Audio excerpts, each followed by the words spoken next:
Hello student, फिर से आपका वेलकम है गीत चैतन्य क्लासेस में। आज हम देखेंगे cyclotron. What is cyclotron? A circular charge particle accelerator. Okay, it is a circular charge particle accelerator where a magnetic field keep the particle in circular path, horizontal circle with constant frequency, and electric field will accelerate it. Okay? Cyclotron क्या रहता है? Circular positive charge particle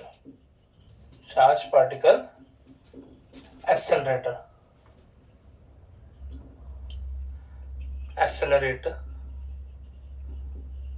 which keep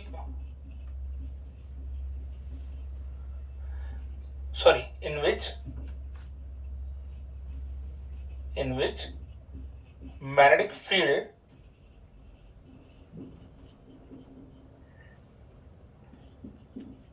keep charge particle in circular path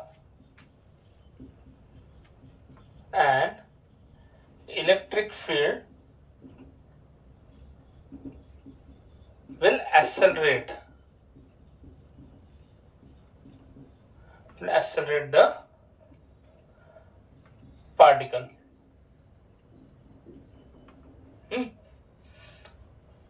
Now see the construction. By the construction itself you will understand. Easier construction. There is an evacuated chamber with two poles of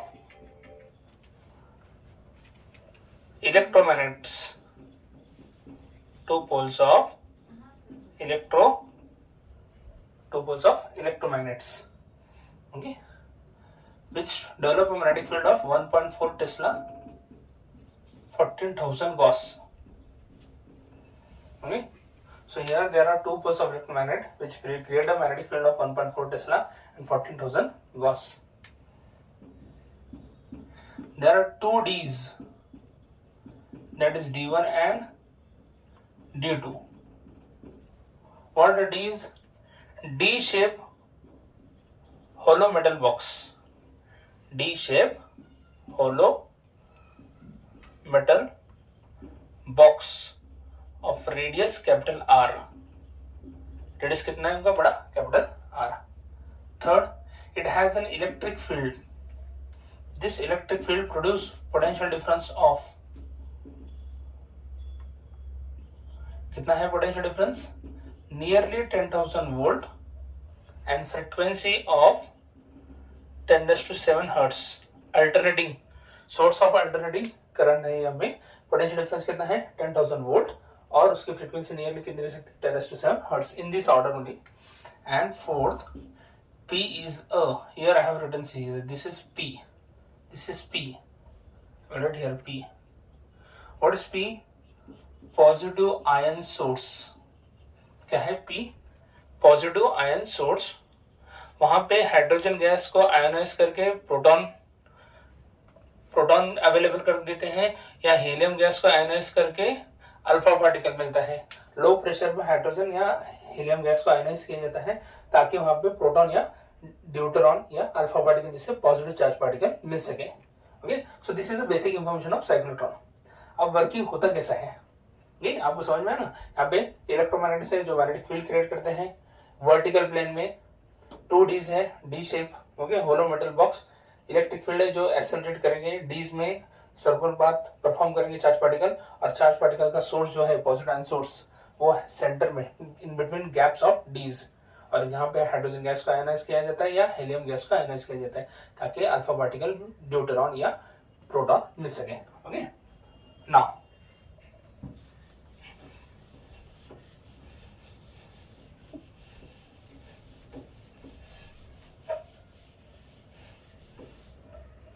working. What is that working? Initially क्या होता है? Suppose D1 is negative and D2 is positive. जो polarities है D1 का negative है, D2 का positive है, हाँ।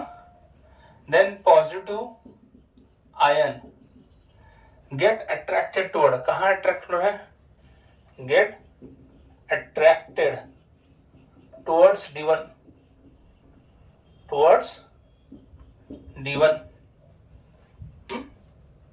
तो ये पॉजिटिव चार्ज पार्टिकल जो आयंस है वो कहाँ पे अट्रैक्ट हो गया, D1, क्योंकि D1 स्टार्टिंग को इनिशियली निगेटिव है और D2 पॉजिटिव है, तब P कहाँ अट्रैक्ट होगा, D1 के पास। ओके, यहाँ पे मैग्नेटिक फील्ड दिखते हैं out to the plane of paper. ये जो व्यू है ये टॉप व्यू है, ओके, डीज के ऊपर टॉप व्यू है। तो यहाँ पे दिखता है चार्ज पार्टिकल कहाँ पे अट्रैक्ट हो रहा है, इनिशियली D1 को अट्रैक्ट हो रहा है क्योंकि वो निगेटिव है।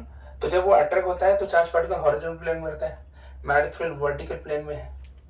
Okay, so here charge particle is moving perpendicular to magnetic field. When it is moving perpendicular magnetic field, it will experience the maximum magnetic force. जैसा हम जानते हैं मैग्नेटिक फोर्स का फॉर्मूला क्या था, Q P cross B। Okay, जहां cross product है वहां पे क्या होगा, if in magnitude VC will get VB sin theta, VB sin theta. Now if you see the theta, velocity horizontal plane, magnetic field vertical plane upward, दोनों का angle 90 degree sin 90, theta equal to 90, sin 90 equal to 1। So this is the magnetic force experienced by charged particle. Okay, and if you see the direction, it will be toward the center of circle. Velocity D1 के ऊपर जा रही charge particle, magnetic field vertical है, तो यहाँ पे cross product हम लगा दिए तो thumb shows direction of force, और हर चार्ज पार्टिकल के बार बार डायरेक्शन क्या करेंगे, चेंज करेंगे, and it will be allowed to move in circular path. One second repeat, velocity horizontal plane में है, मैग्नेटिक फील्ड वर्टिकल प्लेन में है, तो यहाँ पे आपको क्रॉस प्रोडक्ट लगाना है। उसके लिए राइट हैंड रूल है, राइट हैंड फर्स्ट वेक्टर के पास रखेंगे जो वेलोसिटी है, उसको फोल्ड करेंगे सेकंड वेक्टर जो मैग्नेटिक फील्ड है, तब थंब क्या दिखाएगा, रिजल्टेंट, और रिजल्टेंट क्या है यहाँ पे, फोर्स। ओके, तो चार्ज पार्टिकल ऐसा है तो फोर्स उसको पुश कर रहा है, ओके, डायरेक्शन चेंज करने के लिए, तो बार बार फोर्स क्या करेगा, उसका डायरेक्शन चेंज करेगा, and particle move in semi circular path, half time के लिए semi circular path. So here this particle has moved in semicircular path. When the particle come in between gap of two D's, okay. So here, due to this move in, particle move in circular path. Particle moves in circular path. इस particular चीज से, हाँ, ये sin 91 है, ये अलग है, यहाँ particle move in circular path. So after completing semi circular path, जब आधा सर्कल कवर हो जाता है, semi circular path, then positive particles will be in the gap, in gap of 2Ds. Okay, at same time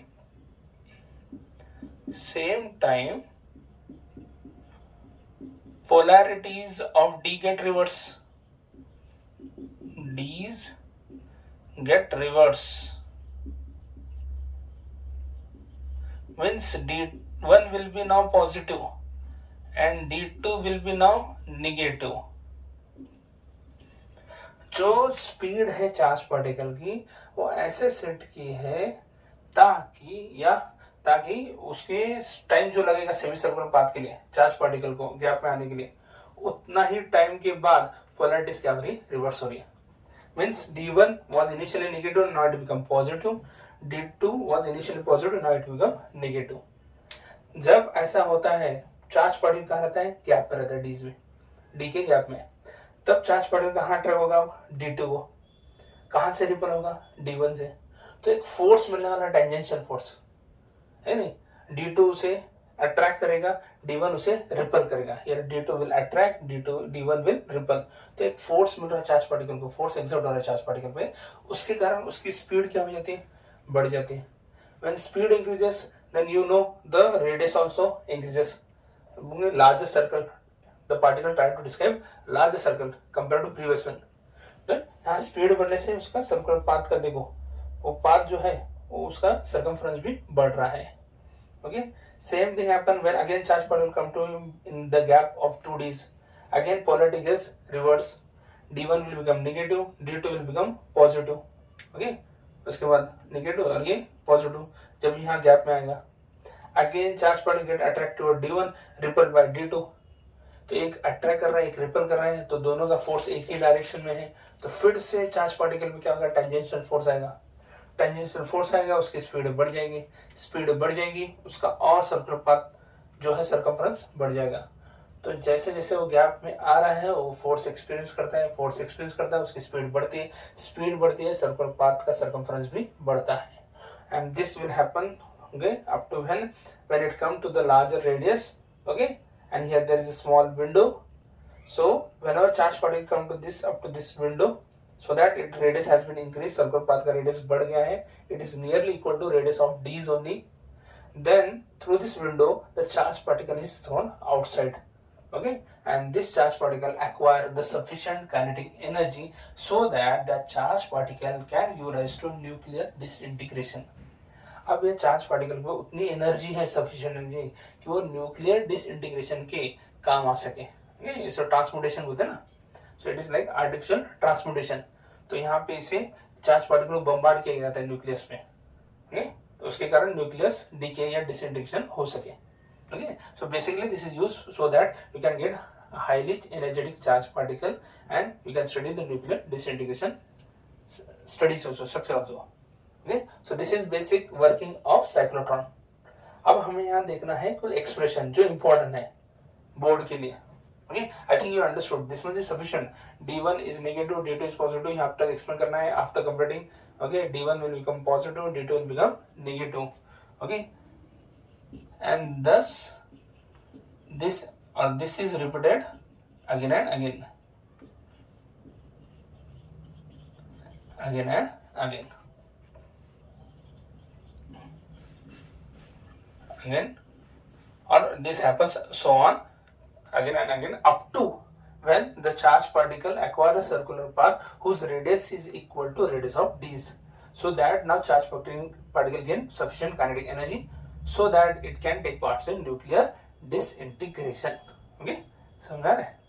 अब हम देखेंगे उसके कुछ एक्सप्रेशन जो इंपॉर्टेंट है. Okay, I will write down point also. Fourth point में एक लिख देता हूँ जो ताकि आपको नोट्स के लिए sufficient data रहे. Repeat again and again. From this only we will continue again and again. So that charged particle acquire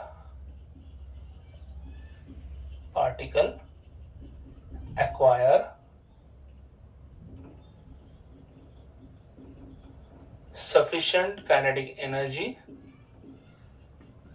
sufficient key, and can give rise to nuclear disintegration. ये आपके नोट्स के लिए. अब important है यहाँ पे expression. Okay, ये note down कर लेना. अब एक्सप्रेशन इंपॉर्टेंट है. So what are the expression important for cyclotron? First one,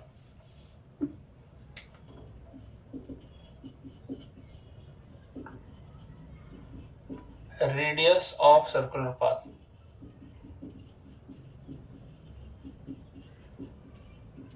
As you know, whenever there is a circular path, which force is required? Centripetal force. और यहाँ कौन है जो सेंट्रीपिटल फोर्स का काम कर रहा है? Magnetic force. क्या है फॉर्मूला मैग्नेटिक फोर्स का? QVB. थीटा ऑलरेडी है told, it is 90 sin 91 QVB. और सेंट्रीपिटल फोर्स का फॉर्मूला क्या है? mv² upon r. Okay, now here v square get cancel, so r equal to mv upon qb. m, what is m?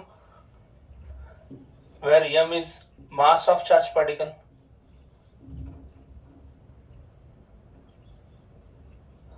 Particle क्या है, Q charge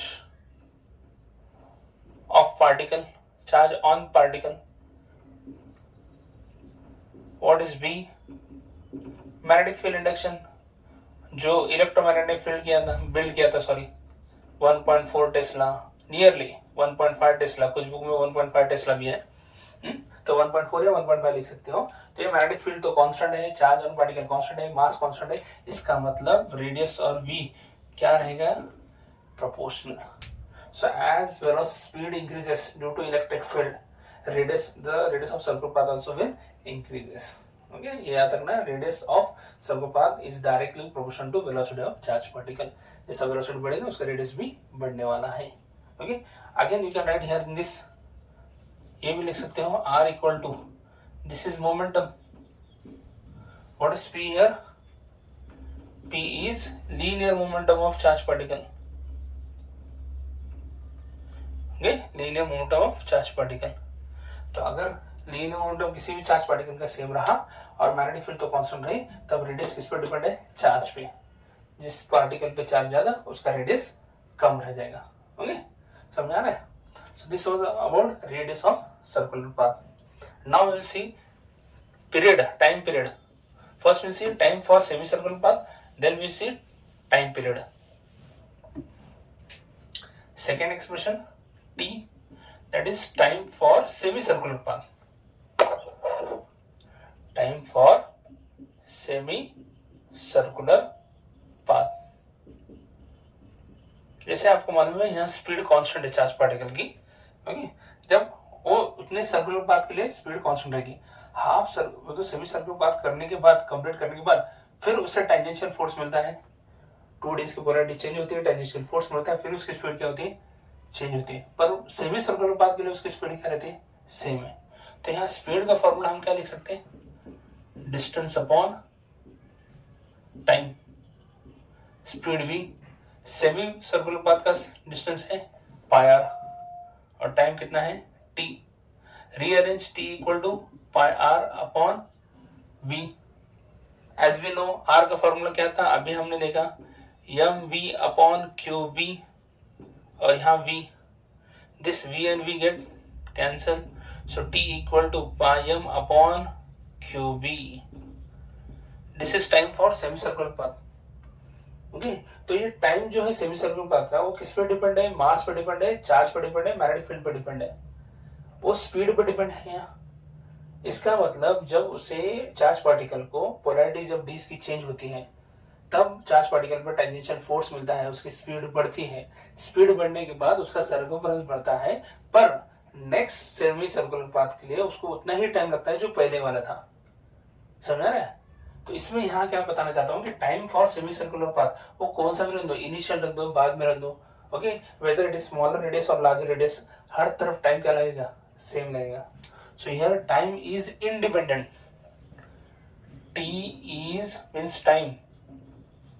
T is independent of velocity of charge particle. तो next semi circular path में उसकी speed बढ़ गई थी, velocity बढ़ गई थी. ओके, तब भी टाइम ज्यादा कम होने वाला नहीं, टाइम क्या रहेगा, कांस्टेंट. अगर ऐसा है तो हम निकालेंगे period for circular path, that is capital T. तो कैपिटल टी क्या रहेगा, 2 टाइम्स टी. ओके, दो सेमी सर्कुलर पाथ कंप्लीट करने के बाद एक सर्कुलर पाथ कवर होता है. तो एक के लिए टाइम टी है, दूसरे के लिए टाइम टी है, दोनों के लिए टाइम सेम ही है. सर्कुलर पाथ अलग अलग है सर्कमफ्रेंस के, तो भी टाइम क्या लगेगा, सेम ही है. तो उन दोनों को ऐड करो तो क्या होता है, 2t. एंड 2t का फॉर्मूला क्या आएगा, 2 pi m upon qb. So this is the period of circular path और period of charge particle, so that it can complete the circular path. Okay, and third one, frequency of charge particle. Frequency क्या रहता है, frequency is reciprocal of time period. तो क्या होगा, QB upon 2 pi m. Okay, so this are the required formulas, okay, और एक last kinetic energy, वो भी हम डिराइव करेंगे। So this much are the required formulas.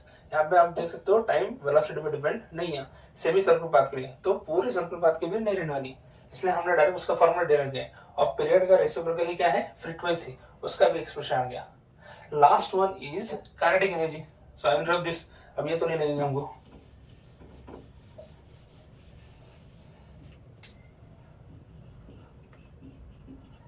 Kinetic energy, और काइनेटिक एनर्जी के लिए हमने, हमारा फॉर्मूला क्या है, as you know half M V square.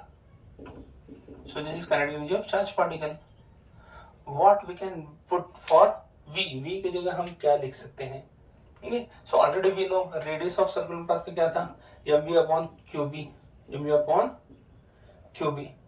तो इसको अगर हम रीअरेंज करते हैं, V as it is Q B R upon M, Q B multiply M divide, तो v का फॉर्मूला क्या आ जाएगा, v की जगह क्या लिख सकते हैं, Q B R upon M bracket square, ये उसका एक्सप्लेनेशन है।